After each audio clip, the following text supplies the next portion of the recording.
Welcome. Today we're going to talk about falls. Our population is aging and the 85 and older group is growing the fastest.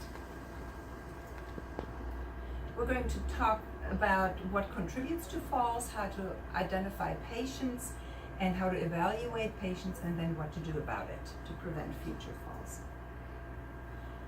This is the outline. We're going to talk about the various causes of it, extrinsic, intrinsic risk factors, how to evaluate a patient with falls, and what to do about it. Falls is one of the hidden illnesses of the elderly. They don't usually complain about it. They're afraid of being institutionalized when they do mention it to the doctor, so they don't want to talk about it.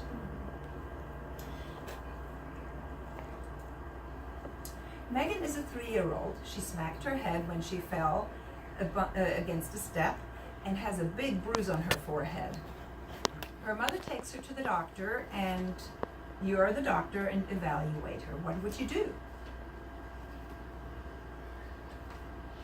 Do a neuro exam, evaluate the injury, and decide if it is severe enough to need imaging or not. Usually not. Exactly.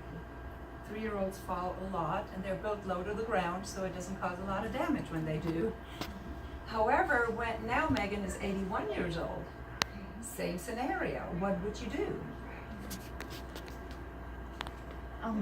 If she's on blood thinners, then it's a level 2.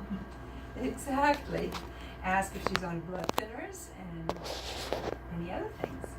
Neuro exam. Where else did she hit herself? Does she need imaging? She's probably a high fracture risk. Right, exactly. And then ask what led to the fall so that we can work on preventing future falls because of the high risk. Falls increase with increasing age. There's a little bit of a blip in postmenopausal women, and I'm not sure why that is exactly. I suspect maybe because after the children leave for college, empty nesters then do things like skydiving or walking the Grand Canyon and are becoming more adventurous. So falls are common accidents. It's the most common accident in older patients. In younger patients, motor vehicle accidents are more common. And the older the patient, the higher the rate of falls compared to motor vehicle accidents. A third of those over 65 that are not institutionalized fall each year, and half of those over age 80.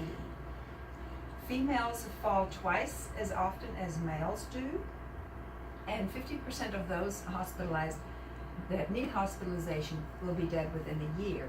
It oftentimes is a marker of underlying comorbidities, frailty, and other issues going on with the patient. So it's really important that we identify that. High cost for health care. Falls are very underreported, and they are the 4th leading cause of death. Stroke recently moved to number 5, moving falls up to number 4, because we're better at controlling blood pressures. Now we really need to step up to controlling falls, and there's lots of things we can do, as we will find out later. So there's been a dramatic increase in the Midwest, partly because of reporting, and there's a 70% increase in mortality in the recent years. Partly because we're living longer, aging healthier, and staying active longer, but with that also come falls, and then less body reserve, so more injuries. In Wisconsin, the risk of falls has increased dramatically, probably due to the reporting.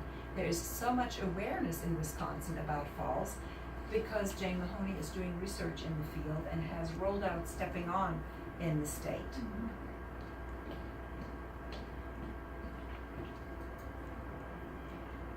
In the nursing home, the average patient falls 1.5 times each year. And that's because nursing home patients oftentimes are admitted because of falls. Families just cannot manage the patient at home if they fall repeatedly. But also because nursing home patients have higher comorbidities, so more frailty and more reasons to fall. Medicare, Medicaid requires us to report falls, part of the meaningful use criteria in the clinic and part of the minimum data set in the nursing homes. So we have to ask patients about falls each year. So prevention is important, interventions are indicated, and effective rehab is a priority and is effective. Most of the falls do not cause any injury, and then a large number of those that do have injuries are soft tissue injuries such as bruising. Only 5% of them end up with fractures, and an even smaller percent requires hospitalization. However, the psychological effects are pretty devastating. It can lead to loss of confidence, social isolation, dependence, and ultimately death. These are some of the injuries that can happen. Anything from a wrist fracture, which is not as incapacitating, all the way to a subdural hematoma, which is the most worrisome, and that's where you would want to get some imaging if indicated. However, problem is that subdural can happen much later. When is the average time of presentation for a subdural hematoma with symptoms? It's about 3 weeks out. Oh, 3 weeks. Yeah. So usually what we do, especially in the nursing home where we have skilled staff on duty, we have them monitor their neurologic symptoms and their vital signs every 2 hours for 24 hours. Because if there is a rapid bleed, especially an epidural bleed that goes more faster, we will identify it quickly and then can send the patient out. If it is a subdural, we won't notice it for several weeks anyway. And even if we were to send the patient and they would identify it as a bleed, they wouldn't do anything about it unless the patient becomes symptomatic. Is that monitoring like CMS mandated? No, it's institutional based, so yeah. But most nursing homes do it every 2 hours. Sure. Good question. So falls are one of the leading causes of nursing home placement.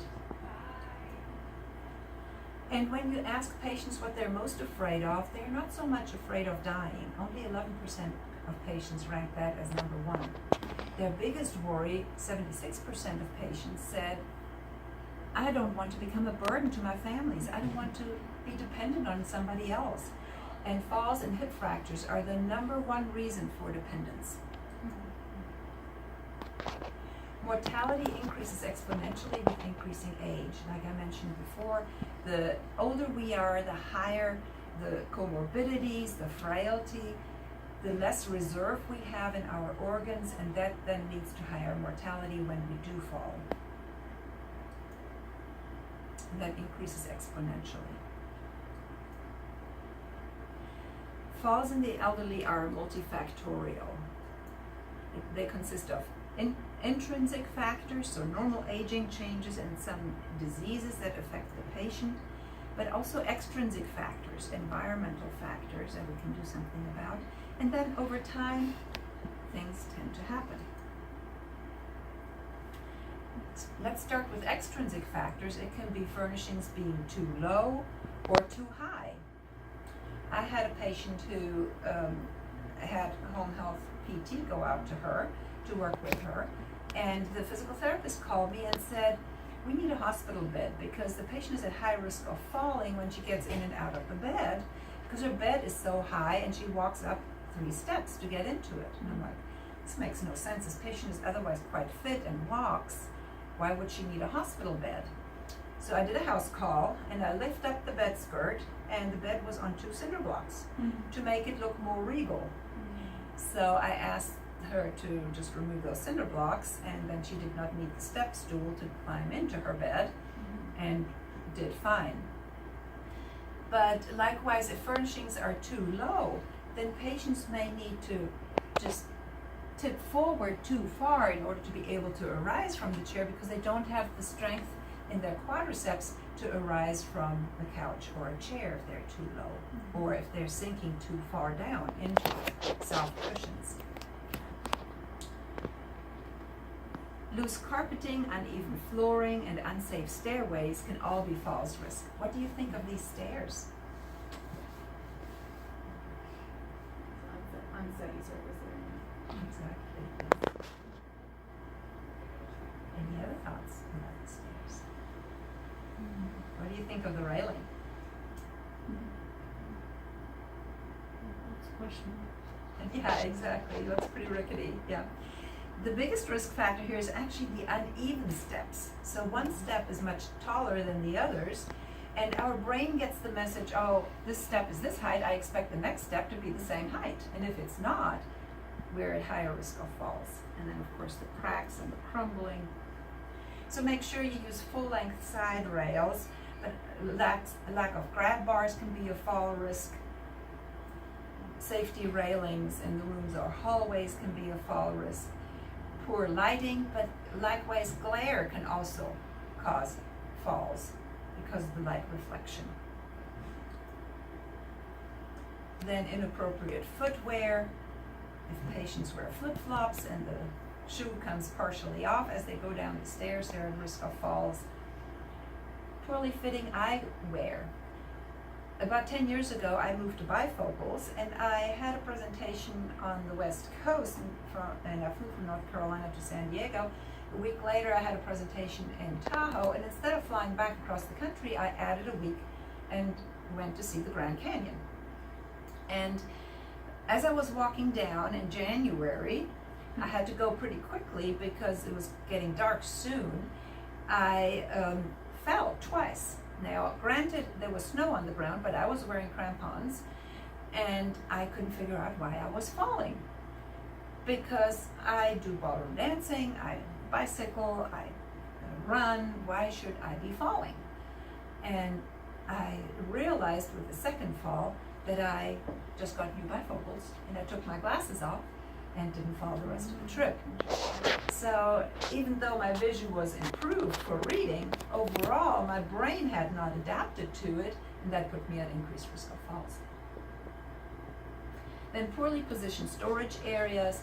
If grandma has to get the turkey platter out from her top shelf and has to climb a ladder, she's at higher risk than if she has some social support and her grandson can get it down for her. And then malfunctioning emergency call system, or patients who don't wear their alert button or their cordless phone or their cell phone on them, which I usually recommend my patients do. So that can lead to accidents. So extrinsic factors lower the fall threshold. Then intrinsic causes, many of them are just normal aging changes, and we'll go into greater detail about that, but also social factors, medical factors, medications, and mental status factors. Yes? Is there a consideration for like clutter in the home? Yes. That, So as a obstacles. former EMT, we would see that frequently. Yeah. Like there's a lot of stuff. in there. Exactly. Any kind of obstacles in the way can be a fall risk. Yes. So if somebody is a hoarder, but oftentimes their clutter has grown to the extent that there are walls on both sides, so they can actually be stabilizers. But yes, if there is a lot of clutter, it definitely is a fall risk. Yes. So there's decreased proprioception, and there are slower writing reflexes because the signal takes longer to go from the foot to the brain and back down to the feet. There is decreased muscle tone and decreased muscle strength. So pretend I have a pen on top of my head and a piece of paper on top of that, and I'm told to stand real still. A 6-year-old is kind of all over the place. Why do you think that is? Your cerebellum is still developing. Right, balance. exactly. Immature brain development, particularly myelination, is not complete. And then at age 16, our reaction speed is the fastest because our brain tissue is pretty mature, and that's why our teenage drivers don't kill us all, because they make up for their poor judgment with reaction speed. But then after age 80, it goes downhill again. There is lower foot swing height, slower gait, and there is change in gait mechanics as we get older. So there's more sway around the ankle, and that puts us at higher risk of falls. Then declining visual abilities, there's decreased depth perception, less peripheral vision, decreased clarity. The pupil is much smaller, even at baseline, and it takes much longer to dilate. So at dark, we're at especially high risk. We have less color sensitivity, less contrast sensitivity, and increased sensitivity to glare. So vision decreases after age 40, but really drops off after age 60 significantly. And close accommodation really decreases as we get older, and the sensitivity to light goes down. We need a lot more light to see the same amount as we did when we were younger. And my mom used to say, "Get out of my light, I can't see my sewing." And I'm like, "I can see fine, I don't see your problem." And now I understand. I need a lot more light than I used to. And part of that is because our pupil gets smaller. The most dilated pupil in an 80-year-old is the same size as the most constricted pupil in a 10-year-old. Huge difference. So much so that overall only a third of the light goes to the back of the eye than when we were younger. On the other hand, improving vision can also worsen outcomes. So like my new bifocals made me fall, cataract surgery actually increases falls, and the older the patient, the higher the risk. And at age over 85, the fall risk is increased 684%. So 7-fold increased risk of falls with cataract surgery for 6 months after the operation.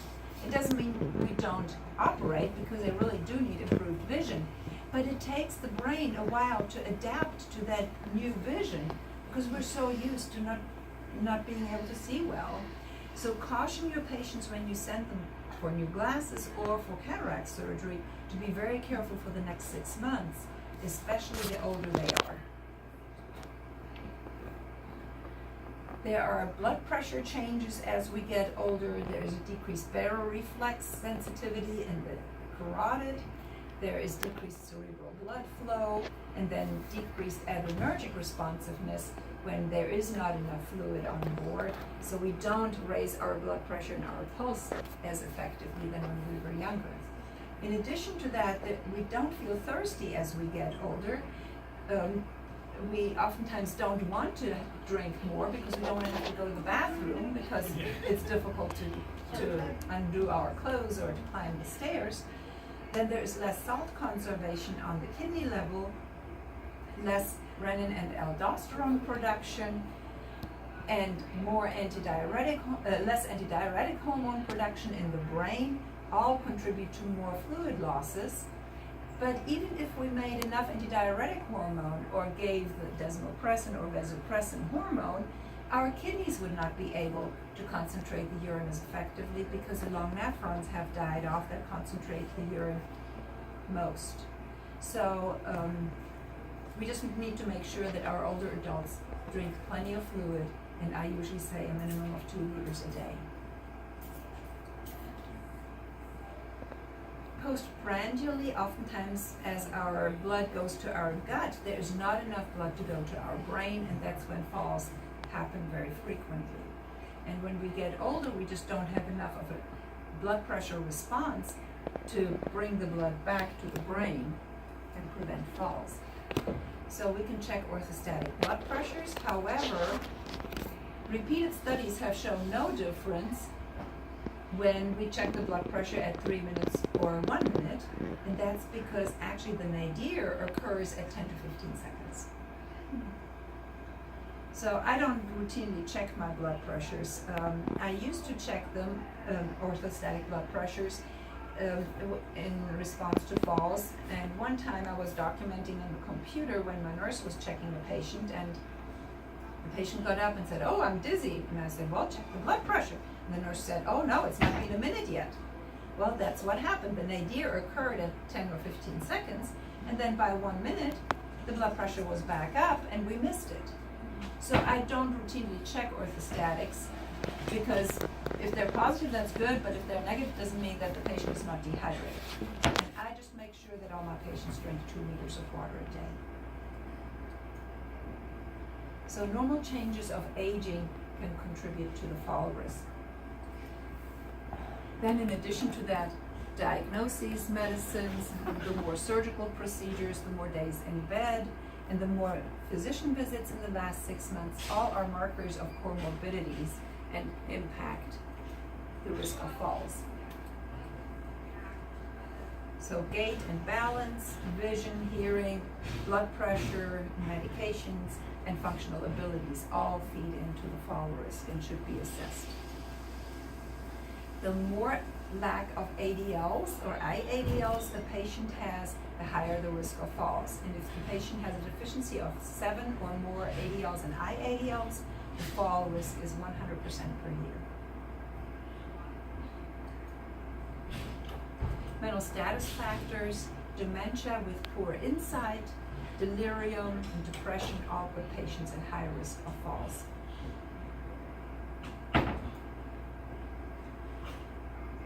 This study, a meta-analysis, showed that depression in and of itself leads to falls, and stroke can increase the risk of falls. And sadly, in patients with stroke, exercise seems to have little effect. But then antidepressants also lead to stroke. And we'll talk more about that in the medication section. Pain can increase the risk of falls. And diabetes, particularly hypoglycemia from diabetes, can increase the risk of falls. And the hemoglobin A1C between 8 and 9 actually has the lowest risk of falls.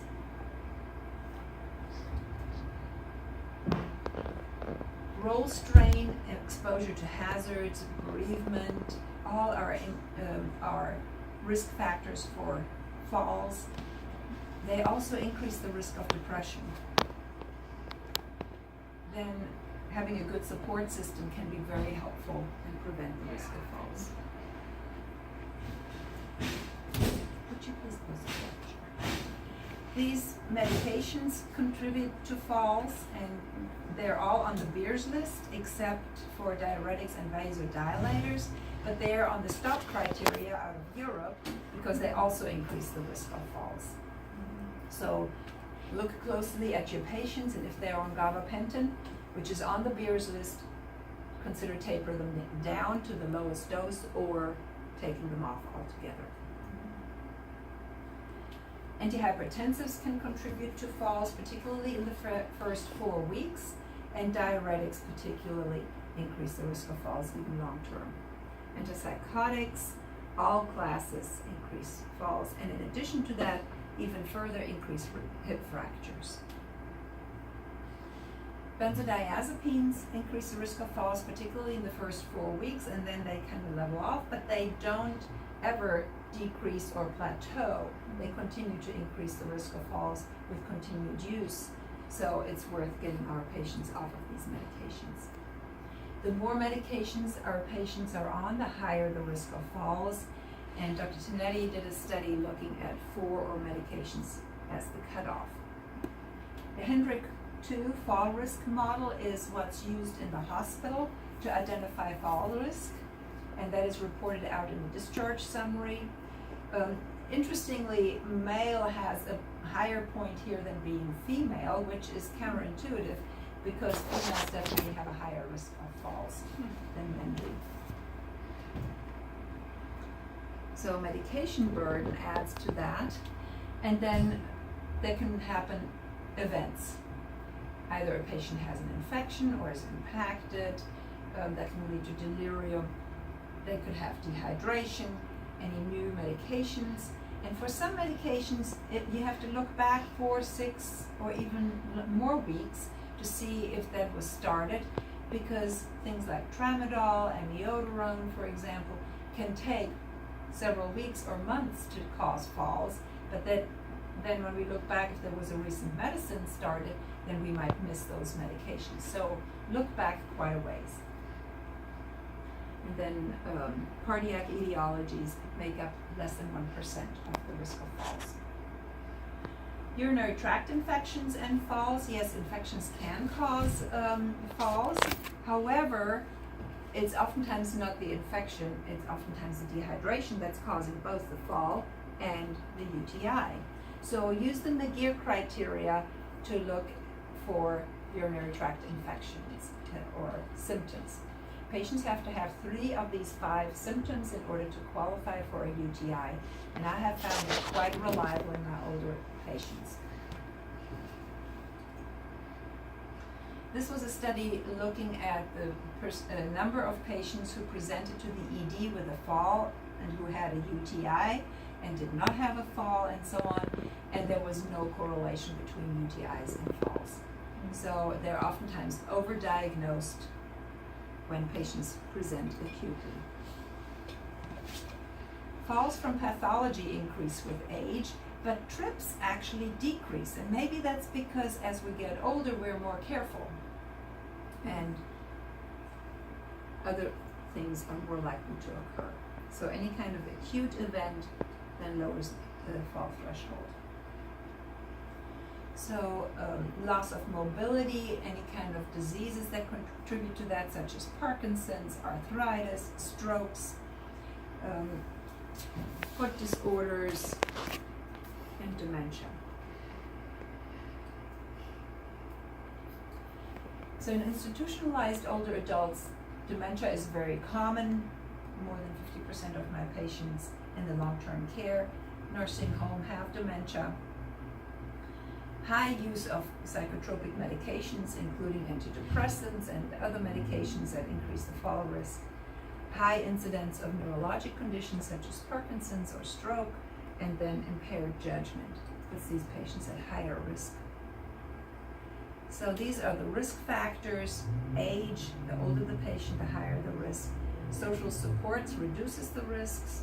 Then health status, the more frail a patient is, the higher the risk. Mental status, number of medications, then extrinsic factors, and functional abilities and history of falls.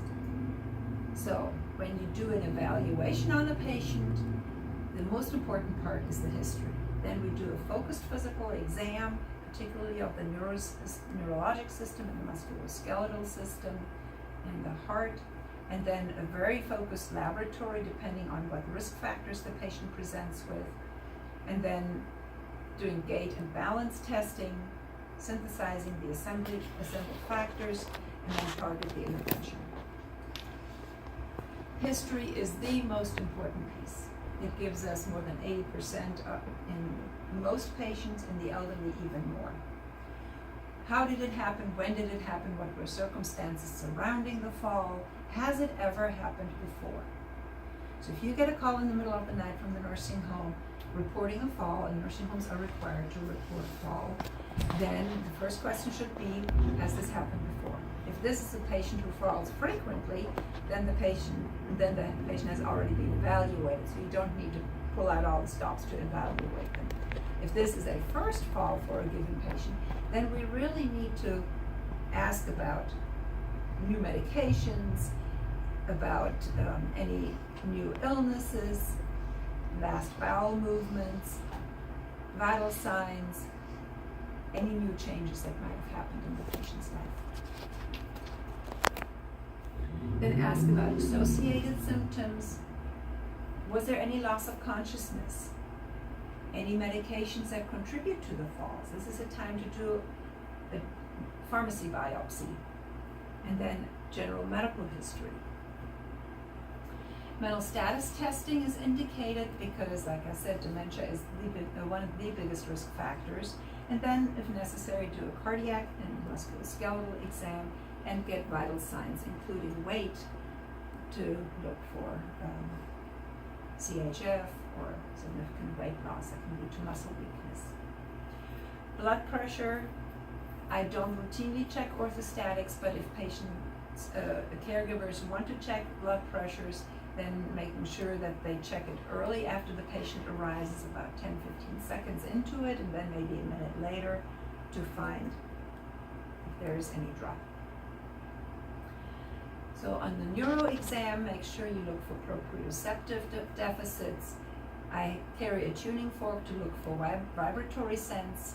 If the patient has absent vibratory sense, I usually check a vitamin B12 level to look for neuropathy that can increase the risk of falls. Then vision and hearing, gait and balance testing. So these are some screening tests that we can go through and do in our patients. The most commonly used one is the timed up and go test. Ask the patient to rise from the chair, walk to the door, turn around, and sit back down. The original study in 1984 used a cutoff of 16 seconds. Follow-up studies have used different cutoffs. Then you increase or decrease your sensitivity and specificity. So just look how active a patient is. If they're walking pretty fast, they're at lower risk of falls and higher mobility and higher protection. Think of riding a bicycle. The faster you go, the more stable you are. The 6-inch reach test. I have the patient stand on a marker on the wall, such as a door jamb, and then I ask them to lean forward. If they can reach 6 inches, they're pretty safe. If they can reach 8 inches, they're very safe. If they cannot reach 4 inches, they're very high risk. The Berg Balance Scale is a series of tests that goes in sequence, balancing with legs apart, with legs together, then tandem stand and semi-tandem stand, then eyes closed, and the POMA is very similar in that. And it then also includes distractors, such as if somebody can balance very safely with eyes closed on one leg, then have them recite the numbers backwards or have them read a text to use them as a distractor to see how balanced they are. In terms of lab evaluation, a basic metabolic panel will give you an idea of dehydration or hypernatremia or hyponatremia. Vitamin B12 level is very helpful, and replace the B12 if it's less than 350. Some studies even say less than 500, because that's when the MMA, the methylmalonic acid, goes up. That is the metabolic byproduct that rises when there is deficiency, because the lab values are just established by 2 standard deviations from the population mean. So don't use the lab results, but replace it 350 or less. Vitamin D puts the patient, D deficiency causes muscle weakness and put the patient at higher risk of falls. So reduce the cumulative burden of deficits by cutting back on medications, looking at the footwear, improving vision, then treat reversible causes if there's an infection, if there's dehydration or an impaction, then evaluate for adaptive devices. These are some fall interventions that have been shown to be effective. The first one was Otago. Out of that then grew Stepping On out of New Zealand. Life is the next step that is integrating exercises into daily activities. Many times patients participate in classes, but then after the class is over, they stop doing the exercise. Life takes it from there and integrates activities into daily activities. For example, while brushing your teeth, you balance on one leg. While wiping the table, you partially squat to build your quadriceps muscles. I usually read my emails in front of the computer by partially squatting and leaning from one side to the other, front and back, to my limits of sway to increase my balance and my strength muscles. So integrate it into your life. Lay provider classes are a matter of balance and Tai Chi. This study looked at practicing trips that has reduced falls by 61%. Pretty impressive. This is a multi-target stepping program, so walking around an increasingly more difficult parkour that increases the balance and the strength muscles. And these are just the levels of evidence for these various interventions. So level B evidence is medication review, psychotropic medications especially, and then exercise, and the CDC has a nice handout. It's called the Steady, with the various exercises that are recommended. And then gait and balance training by physical therapy, especially if the patient is more frail. Then vitamin D and exercise all have been shown to reduce the risk of falls. Treating dehydration is and orthostatic hypotension is effective, and then community interventions, gait training, and if necessary, assistive devices. This is the local website of Safer Communities that lists the various programs that are available by categorizing the patient into less or more fit. So if the patient is more fit, they do better with Tai Chi. If they are a little bit more frail, then stepping on is a good option. And if they are even more frail, then physical therapy is a good option. So physical therapy does improve the risk of falls in older adults. Stepping On is a 7-week program that has been rolled out from Wisconsin and is crossed not only nationally but internationally, and is now in a Spanish version as well. It includes physical therapy, teaching patients to prevent falls, doing a medication review, doing a home assessment. So it's quite comprehensive. This is the live program that I mentioned with a link to the participant manual. So medications to avoid that are on the Beers list, but also diuretics and vasodilators. Anticoagulation, a lot of my patients see another provider and they stop the anticoagulation because of a fall. Do not stop anticoagulation because of falls. This study looked at how many falls it takes, 295 falls per year. So a patient would have to fall every day to counterbalance the benefits of anticoagulation for AFib. And that's because the event risk is so high in older adults, and anticoagulation reduces the events. That's the graph on the right.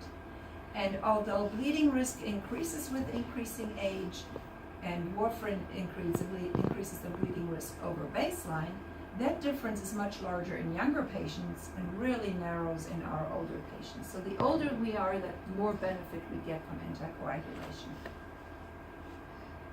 Level C evidence is Tai Chi, environmental interventions, and assistive devices. Level D is cardiovascular disorders. There's not a lot of evidence out there for that. And class I is for hip protectors. There have been several studies showing benefits from hip protectors if worn. Others showed no benefit, even with intention to treat, even with when 80% of patients wore them. So in the evaluation of it, I usually don't recommend hip protectors. However, if patients mention it, I do recommend them. So it's more important for me to address the exercise, looking at the medications and other reversible causes, than to talk about hip protectors. Then things that can be intervened in the environment, and then gait balance training, exercise, assistive devices. And what do you think of the shower? There's a step up. Mm-hmm. There's grab bars. Is that a grab bar? Right. Is it a grab bar or is it a towel rack? Towel rack. But, you know, a towel rack in the shower makes no sense either. Yeah. But it looks pretty Usually they're rickety. angled, Yeah, so, There's a yeah, chair. excellent. There's a chair, exactly. And there is a mat in the shower, but I'm not sure if there is a mat outside the shower because you don't want to step on the slick floor with wet feet. So do you know these devices? Quad cane on the left. What is the device on the right? It's a hemi walker, and that is useful for patients who have hemiparesis, for example, from a stroke, and can only use one hand, but need more support than what a quad cane would provide. Canes support about 25% of the patient's weight. It's supposed to be carried on the opposite side of the hip leg. So House, the physician on TV, carries it on the wrong side of the body.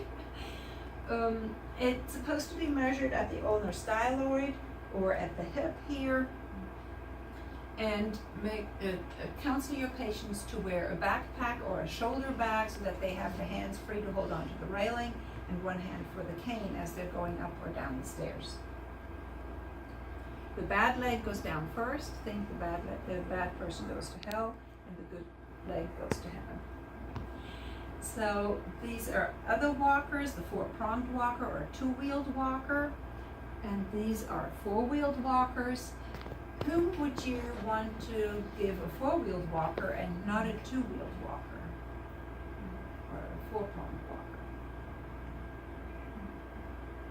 Patients with Parkinson's have difficulty initiating gait, so if they have to lift something, they would tend to tip backwards. And they actually benefit from a U-step walker that has a laser light shining down to make it a goal to step over that red line, to bring it into the conscious mind, to then overcome the freezing at the initiation of the gait.